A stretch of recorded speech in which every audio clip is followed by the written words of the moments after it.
may panuri para mamatay. Sa pangalan ng mga anak ng Espiritu Santo.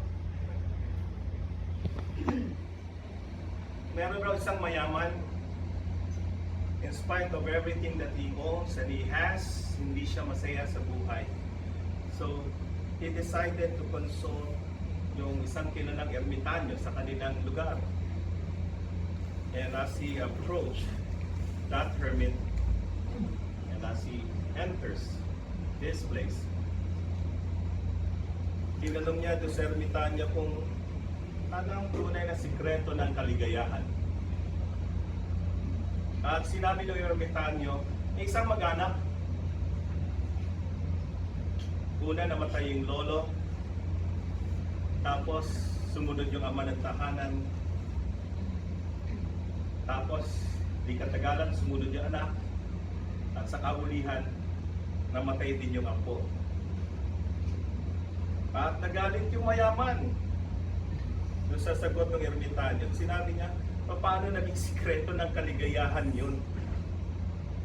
Eh, puros naman ito patungkol sa kamatayan at yung buong mag-anak ay namatay din naman lahat. At sumagot yung ermitanyo, eh, sa ayaw naman natin talaga sa gusto. Lahat naman tayo mamamatay talaga. It's just that dapat may tamang pagkakasunod-sunod ang mga bagay. Dapat mauna yung matatanda bago ang mga bata. Hindi magandang ilibing ng magulang ang kanyang anak. At hindi dapat ilibing ng lolo ang kanyang apo. Kasi kung magkakagayon, ay talagang napakalungkot ito. My dear brothers and sisters in Christ, there ought to be a proper sequence of things and events in our life. There ought to be a proper sequence of things and events in our life.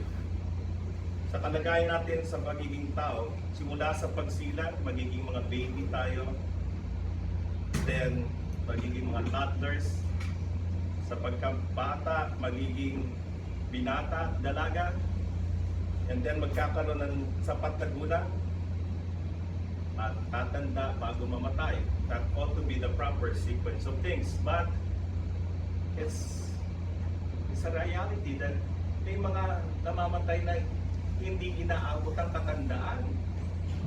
May mga namamatay ng bata. Yung mga tinatawag nga natin gone too soon. Diba? Kaya now more than ever should we understand and realize that life is a privilege. And it is a privilege not accorded to all.